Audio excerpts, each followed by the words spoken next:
Today, the new fly fisher is based out of the Russell Inn, located in the Parklands region of southwest Manitoba, amongst arguably some of the finest public stillwater trout fisheries in North America.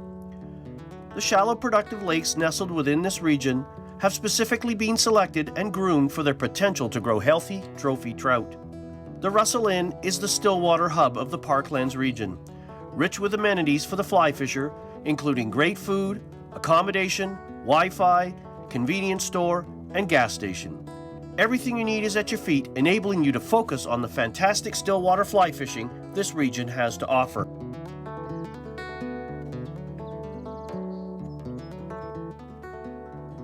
Strike indicator presentations have evolved into an important stillwater presentation technique, particularly in shallow water 15 feet deep or less. Indicators allow you to control two critical presentation elements: depth and retrieve speed.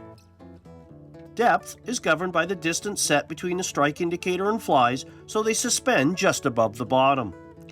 Typically 1 to 2 feet depending on the bottom contour and makeup. How little or often you retrieve the line dictates the retrieve speed. On today's show, I'm going to show you some of the strike indicator tricks, techniques, and patterns I like to use when fly fishing lakes. Fish on.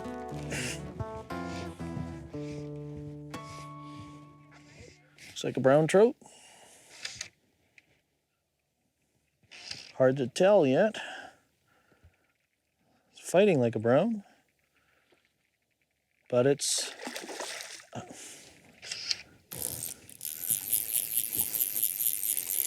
make sure I distribute that line evenly on the reel.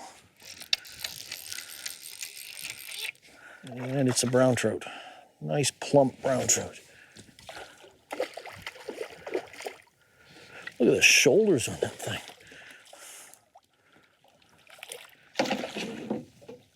Look at the sides on that thing. Look at the shoulders and the belly. I bet you it's been eating a lot of minnows. Wow. Love the Parklands. Make sure it's good and healthy. She's pretty plump. Off she goes. Wow. Repeat as necessary. I'm often asked about indicator size when it comes to fly fishing lakes. And unfortunately, there's no silver bullet. You need a variety on hand, particularly when you're fishing balanced flies. Balanced flies weigh more than traditional beadhead flies, so larger indicators are needed, or else smaller indicators are just going to simply get pulled under. So again, you need that variety on hand. And since any surface chop on the water, the bigger the wave, the bigger the indicator you're going to need. One of the primary reasons we use strike indicators when fly fishing lakes is it helps you control your depth, one of the key presentation elements when it comes to fly fishing lakes. You can use a weight to help surgically set your depth so you know to the foot or almost to the inch how deep your flies are going. And to do that, we're going to attach a weight to our fly. And the weight can be a pair of hemostats, or in this case, these are little ice fishing weights ice fishermen use to set their depth when ice fishing during the hard water season. We're simply going to clip the weight onto the fly, lower it over the side of the boat gently. You don't want to let this plunge into the muck. We're just going to allow that to pull the fly, the leader, and tip it, and the fly line. It's going to go right down to the bottom. And I'm going to look at my indicator on the water, and I'm going to pull up on the leader. In this case, I want to start with about 2 feet off the bottom.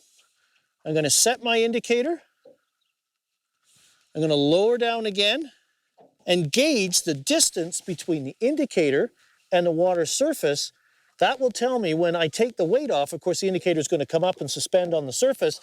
That distance between the surface and the indicator will tell me how much my fly is hanging off the bottom. So you can use this method to surgically set depth wherever you're fishing, shallow water, deep water, and really at times, if you don't have a sounder, it's a way to know the depth of water you're going to be fishing in or what you're set in so you can effectively fish lakes. It's a great technique, and I recommend you give it a try.